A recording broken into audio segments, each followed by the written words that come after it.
Find out how the RAF protects the skies in this 60-second update from 144 Signals Unit, part of the Air Command and Control Force.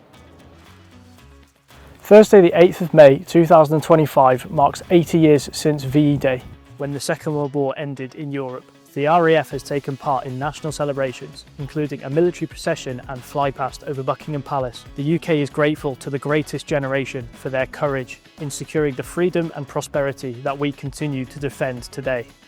The Expeditionary Radar and Airfield Squadron is part of 144 Signals Unit. Amongst their duties, personnel deploy to remote locations, maintaining equipment that the RAF uses to monitor aircraft across the UK's skies. 144 Signals Unit is key to the UK air defence network 24/7, 365 days a year.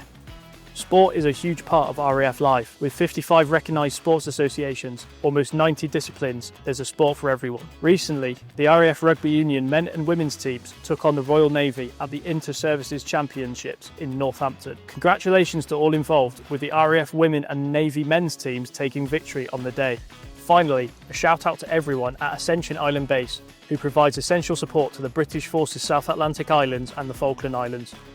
4,000 miles from the UK and the Falklands, the small whole force team provides refuelling and logistical support to the MOD assets in the region and ensures the smooth transition of the South Atlantic Air Bridge operated by Air Tanker.